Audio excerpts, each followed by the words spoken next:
everyone, Bernard here. I hope you're all very well and please welcome to my film and TV channel. Today we have a movie review and I'm recording this in October, so we might get one or two little horrors, might we? So today we've got a made-for-TV horror that was out on Hulu, an anthology no less, a drama horror mystery, and it's called Books of Blood. Please, if you're new to the channel, push that subscribe button, push the bell notifications and make sure your notifications are set to public, otherwise you won't get the notifications. A lot of people's are set to private and they don't realise. And please, thumbs up are always fantastic. If you can give us a thumbs up, that'll be absolutely fantastic. It's nice to get views and comments, and comments as well. Please, well, all comments welcome. Constructive comments, obviously. Sometimes if I'm doing a BBC drama or something like that, they're not always constructive, but there you go. Let's see what we get with this one, because this has raised people's hackles, whatever they're called as well. This one's caused a bit of disruption and consternation throughout the internet with this Hulu effort, made for TV effort. Yeah, Books of Blood, 107 minutes, quite long. It would have been a little bit better, I think, if they'd sort of edited it a little bit sharper, perhaps not some 20-25 minutes off it. But what have we got? Well, it's a journey into uncharted and forbidden territory through three tales tangled in space and time. Yeah, I mean, two of the tales are quite long. The third one looks as though it's been a bit just thrown in at the end, just to make it a trio of stories, to be honest with you. Story one. So let's have a look at the brief outline of the stories. Story one. Britt Robinson stars as Jenna, a hypersensitive girl who suffers from misphonia, an abhorrence of sound. As she learns her mother is about to send her back to the farm, she steals her mother's cash and sets out for Los Angeles. The second story, Anna Friel is Mary. Lovely Anna Friel. I always enjoy it if Anna Friel's in it. A brilliant, beautiful psychologist who has gained fame as a skeptic that debunks all theories or beliefs that are not solely scientifically based. She loses her 7-year-old son to leukemia and then meets Simon, who becomes her lover and convinces her that he speaks for her dead child. Rafi Gavron plays Simon, a handsome, charismatic young man who convinces Mary that he is a ghost whisperer who speaks for a dead child. And the story 3 is Yul Vasquez is Bennett, a professional killer whose latest assignment clues him on a priceless book that may allow him and his wife to permanently retire. It's a hard life being a hitman, you don't earn enough money. On his search for the tome, his quest leads him straight into the supernatural terror. Yeah, he joins obviously the other two stories and they are all tenuously linked together by the end, so there is a bit of a link there. Is it any good? Well, this is where the problems start, isn't it? Rotten Tomatoes, just 15 critics have left a comment or review, 20% positivity, so that's 3 fresh and 12 rotten, so not fantastic, is it? 4.71 out of 10 it's scoring. Rotten Tomatoes audience isn't much better. Again, only 15 people have bothered to leave a score or a review, and it's only getting a 33% positivity rate and scoring 3.1 out of 10, so pretty dismal, to be honest with you. The Metascore, the Metacritics, 47 out of 100. So again, just five mixed reviews left, and they all score anywhere between 4 and 6 out of 10.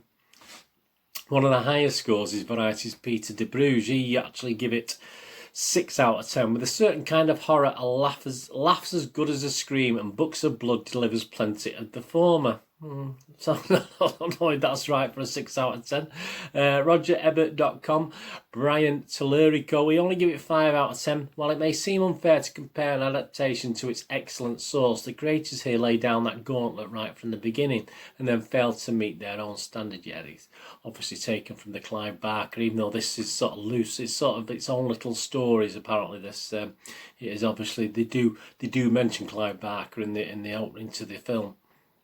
The AV Club's Katie Rife, she also gave it 5 out of 10. Beyond fleeting moments of graphic violence and nudity, the knife's edge here is actually quite dull. Yeah, there was a bit of nudity, but nothing untoward, to be honest with you. Polygon's Jesse Hassinger only gave it 4.8 out of 10. Its unusual structure make it both novel and ungainly. So again, a negative. And finally, CNN's Brian Lowry only give it 4 out of 10, the lowest mark. The main problem is there's a whole lot of scary out there this time of year. Is there? Well, not particularly, no, there isn't. I mean, there's old scary, from old things. There's not a lot of new, good, scary stuff coming out, unfortunately. And Books of Blood winds up in a sort of creative no man's land. Even for undemanding souls, this is a pretty skeletal construct. Internet Movie Database. Are they any kind of you and me, people like you and me? Well, it's not too bad. Not as bad as the critics. It's still averaging 5.6 out of 10, which isn't great. But if you think about it, 6 is an okay score. 5.6 is okay. 574 people have bothered to leave a review or a score. But some of the comments are not great. Again, like the critics, I'll read through some of the comments. Do yourself a favour and watch the actual movie, Book of Blood. Leave this film for TV. Yeah, no, I don't remember. I'm going to go back and watch that actually, but it's not scoring very well on Internet Movie Database, so whether that's worth a watch, I'm not 100% sure. Title pretty much says it all. Nothing interesting or especially remarkable about this run-of-the-mill horror anthology. Yeah, I'll get into that anthology bit in a moment. Flat characters, poorly written and full of lame jump scares and cliches. Hulu's Books of Blood is far from creepy brilliance. That is Clive Barker books. Skip and better watch Hellbound again. Yeah, well, of course we're going to watch all the old classics, aren't we, in Hellraiser, etc. For a full-length suspense horror movie, the stories are not good enough. They are not intertwined cleverly, and they never exceed a rather low-budget TV format. If you're looking for a constant jump scares fest, this is not for you. Books of Blood delivers a slow burn anthology with decent acting, yeah. Some of the stories are a little drawn out and could have done with some trimming, yep. The pacing is where this movie suffer, but it's definitely worth watching. Yeah, I mean, I'm not going to say that I could have wrote that myself, but I do echo some of that, and obviously more of that in a moment. It's not bad, but it's not very scary or engaging either, said someone else. The acting, directing and special effects are fine, but its 3 separate stories don't amount to much. Well, they are linked together, so yeah, they are separate, but they do link. If you're looking for something new this Halloween, look no further than Books of Blood, so they liked it. This is kind of weird movie. It feels a little slow and disconnected at times, but it builds up and more or less ties all the stories together and has a decent ending. Yeah, I mean, there's 3 or 4 complementary things there, and I would probably echo those actually, because I'm not like the critic. I thought this was okay. I'm not going to say it's fantastic, but it is possibly best watched. A lot of the criticism, obviously, of the links with Clive Barker is because that's what it's based on in the film at the start. It says it's based on Clive Barker and quotes Clive Barker, so I can understand people being a bit upset that it's not quite captured the early. So, you know, not all the Clive Barker films were fantastic. You know, it's not sort of Hellbound and Hellraiser. Obviously, it's a sort of step above anything else. So, but I think this is possibly best watched without thinking really about Clive Barker's original and try and ignore that fact. I don't know much about the source book that this was made on, but it's nice to have an anthology, in my opinion. And let's face it, I always love a good horror anthology. And the trouble is, there's not that many good horror anthologies out there. So for this to be okay, I think it's an okay addition to the anthology thing, and it's quite. So, as I say, the acting is excellent, the setups and the actual flow of the things. It's a little bit bitty at times, but it's actually well shot. I mean, it looks quite. You know, for a low budget TV thing, which people are saying, I don't think it is that low budget. It's a lot of sort of put together quite well, in my opinion. I don't think it's that low budget. So if you consider that it's made for TV, just keep your expectations low. Don't assume anything will be fully explained. Horror never is half the time, is it? You just have to go with the flow. And there are a handful of scary moments that made me go, you know, a little bit like that. Perhaps that in an hour and 40, as I said, perhaps isn't much. That's why it could have been trimmed a little bit. But yeah, I think the stories are brought together okay, and I did like the ending. It is a good ending. I mean, obviously, if you look, I mean, I'm thinking back to things like Tales from the Crypt and Demon Knight and things like this, which are okay again. But this is perhaps no worse than that. But we don't get much of it. We don't get many of these anyway, do we? So that's why I'm a bit more positive, I think, perhaps, than some other people are.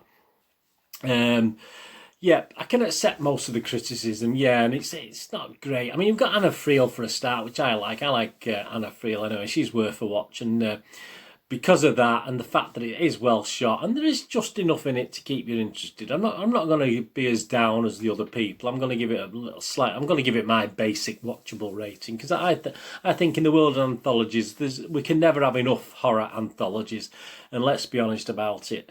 good quality ones are few and far between. All right, this isn't top quality, but it's okay, and it's okay. And as I said, I did like the characters, the characterization, all the characters in it. They I sort of invested. Apart from the hitman at the end, it was a bit of a throwaway one, to be honest with you, a bit of a throwaway story just to be added. But I did like the characters in it. I did sort of grow with the characters and want to invest in the characters, both good and bad. So that's half the battle really with these sort of things. So I'm going to give it Berners rating. I'm going to give it an MGM rating of 6 out of 10 on that. So there you go with that one. The poster's yeah, the poster's all right. Yeah, it's okay. Yeah, I'd have it on. Yeah, I would have it on my wall. I'll give it the same. I'll give the poster a 6 out of 10 as well, because yeah, it's. Again, with anthologies, you never get enough horror posters, do you? There's never. I mean, is there one on my wall? No, I don't. Yeah, this is it. So that you can never get enough of horror posters. I mean, obviously, I've got plenty in the back there, but they never sort of seem to crop up to put on my wall. I'll have to dig one up once, especially. I should look ahead, shouldn't I, with as I'm recording this, with Halloween approaching. So, yeah, it's my fault anyway. So, yeah, 6 out of 10 for the poster, 6 out of 10 for the movie. Please let me know in the comments what you think, and have I been a bit nice to this? I just thought it was okay. I just thought it was okay and watchable. It's all right. Soon forgotten. I won't be going back particularly and watching it again. I might watch it one day again, but yeah, I just think people have been a little bit unfair with the Clive Barker link, and if someone's comparing it to the movie, obviously Book of Blood, it didn't score very well. So what's he comparing it to? I'm not quite sure on that one. Anyway, thanks for watching. Please check my links on screen. If you follow or friend me on Facebook and Twitter, I do check every couple of days and follow and friend everyone back. And there's loads of stuff. I put loads of stuff on there, repost stuff that I'm interested in. And of course, if you're into football, I do my vlogs. Please check the playlist on my football team, Manchester City. Do history vlogs and present vlogs as well, stuff what's going on now. So if you're interested in that or know someone who might be, please point them in my direction. And please, if you can actually check out my little website, moviegamenostalgia.com, that'd be fantastic. Old rare DVDs, movie posters from the 1990s and 2000s, some great films, some great actors, and some board games on there as well. So you can get on there and have a look around. That'd be very, very much appreciated. Thank you very much. Right, until we meet again, another movie review or a TV drama review or a quiz or an information vlog or one of my football vlogs, please. All I can really ask you all is to please stay safe, everyone. Look after yourselves, look after your friends, look after your family. Let's all look after each other. Berners saying goodbye for now. Thanks for watching.